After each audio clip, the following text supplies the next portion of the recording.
நேபாளில் flood வந்ததுக்கு சத்குரு எதுக்கு அழுகிறாரு அப்படின்னு பார்த்தா, ஈஷா ஃபவுண்டேஷன்ல இருந்து கைலாச யாத்திரைக்கு போன 77 பேர் என்ன ஆனாங்கன்னே தெரியலையாமா. ஈஷா ஃபவுண்டேஷன் கோயம்புத்தூர்ல இருக்கிறனால அந்த கோயம்புத்தூரை சேர்ந்த உள்ளூர்வாசிகள் மட்டும் இந்த யாத்திரைக்கு போல. அமெரிக்கா, கனடா இந்த மாதிரி 19 நாடுகளை சேர்ந்தவங்க, 30க்கும் மேற்பட்டவங்க வேற வேற நாடை சேர்ந்தவங்க இந்த நேபாள் ஃப்ளட்னால காணாம போயிருக்காங்களாம். இது அபிஷியலா ஈஷா ஃபவுண்டேஷன்ல இருந்து தெரிவிக்கப்பட்ட தகவல். இதுல நம்ம தமிழ்நாட்டில் கூட 57 பேர்கிட்ட இந்தந்த டிஸ்ட்ரிக்ட்ல காணாம போயிருக்காங்க. எனக்கு இதை சொல்லணும் தான் இருந்துச்சு. ஆனா எந்த நாடா இருந்தா என்னங்க, நான் பாக்குறேங்க ஒரு வீடியோல 3 வயசு குழந்தை அப்படியே அந்த சேத்துல இருந்து அப்படி எடுக்கிறான். இன்னும் ஒரு வீடியோல பாக்குறேன் இன்னொருத்தனை தோண்டி எடுக்கிறாங்க, பாதி பாடி மட்டும்தான் இருக்குது. இது இல்லாம நிறைய 2-3 குழந்தைங்களை இந்த ஆர்மி சோல்ஜர்ஸ் அவ்வளோ இதுல இறங்கி அவங்கள காப்பாத்தி கூட்டிட்டு வராங்க.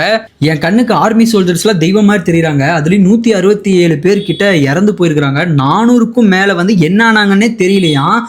27 நாடுகளுக்கு மேல ஆட்கள் அங்க இருந்திருக்காங்க. இது இல்லாம இந்த ஃப்ளட்னால பாதிக்கப்பட்டவங்களுக்கு இந்தியா சைட்ல இருந்து என்னென்ன பண்றாங்க அப்படின்னா, ஃபுட்டு தராங்க, மருந்து பொருட்கள்லாம் தராங்க, அப்புறம் இந்த பேரிடருக்கான ஒரு சேஃப்டியான பொருட்கள்லாம் கொடுக்குறாங்க, அத்தியாவசிய பொருட்கள் கொடுத்து ஹெல்ப் பண்றாங்க. என்ன சொன்னாலும் அந்த குடும்பத்தை சேர்ந்தவங்களுக்கு இருக்கிற வழி இருக்கே. நான் இப்பதான் நியூஸ் சேனல்ஸ்ல அந்த வீடியோ பார்த்தேன். எப்பவுமே 2 பேர் சேர்ந்து